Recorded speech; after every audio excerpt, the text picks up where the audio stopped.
शशिकांत मोहित कासले, वय 64, राहणारा गव्हर्नमेंट पालिका भेटण्यामध्ये राज्यासमोर एक ठिकाणी मी ऑपरेशन केलं. ते गाठ टाकवली त्याने आणि ऑपरेशनमध्ये मला सक्सेस नाही झालं. त्याच्यानंतर मी थोड्या दिवसांनी 2 महिने गेल्यानंतर निखिल सरांकडे आलो. त्यांना दाखवला त्यांच्या डिस्पेन्सरीमध्ये. त्यांनी बोललं अशी अशी गोष्ट आहे, मला 3 मुली आहेत असं त्यांना माझी कंडिशन सांगितलं. ते बोलले ठीक आहे, आपण कसं आहे कसं आपण तुमचं ऑपरेशन करू. मग त्यांनी मला अपॉइंटमेंट दिली आणि मला बोजे हॉस्पिटलला त्यांनी ऑपरेशनसाठी कन्व्हर्ट केलं. आणि त्याच्यानंतर मला त्यांनी ऑपरेशन करून 10 दिवस ॲडमिट होतो मी. आणि त्याच्यानंतर मी एकदम ओके झालो, म्हणजे 2-3 महिन्यामध्ये ओके झालो. आणि मला काही प्रॉब्लेम आला नाही, काही नाही. असं वाटलं बी नाही का थकवा आहे काय सर्व सर मला हेल्प करत होते. ड्रेसिंग सर्व आम्हाला त्यांनी फ्री केली. ट्रेनिंगचे पैसे नाही घेतले, काही नाही घेतले. सर्व आम्हाला आमच्या मदतीने करून दिलं. त्यामुळे त्यांचा मी आभारी आहे.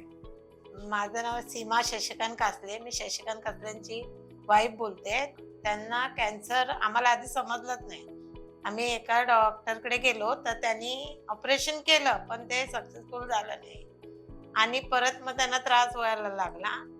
मग आमच्या शेजारी एक माणूस राहत होता. ते बोलले इधर उधर शशीभाई घूम रहे तो आप इधर एक निखिल डॉक्टर आहे, उधर जाके देखो, उनको दिखाओ. तर मग माझी मुलगी त्यांना घेऊन इकडे आली अपॉइंटमेंट घेऊन. मग त्यांना भेटली. मग त्यांनी सगळं समजावून सांगितलं, असं नाही असं आहे, पण आम्ही सगळे टेस्ट करूया, बघूया आणि त्यात काय येतं ते मग त्याच्यानंतर आपण पुढे निर्णय घेऊया. मग त्यांनी सगळे टेस्ट केले पुन्हा एकदा.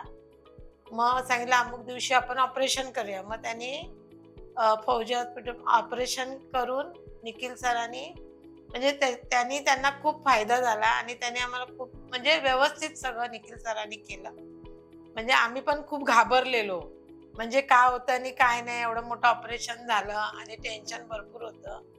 पण त्यातून पण त्यांनी खूप आम्हाला सपोर्ट करून निखिल सरांनी व्यवस्थित ऑपरेशन करून सगळं व्यवस्थित झालं. म्हणजे आता काय त्यांना प्रॉब्लेम नाहीये.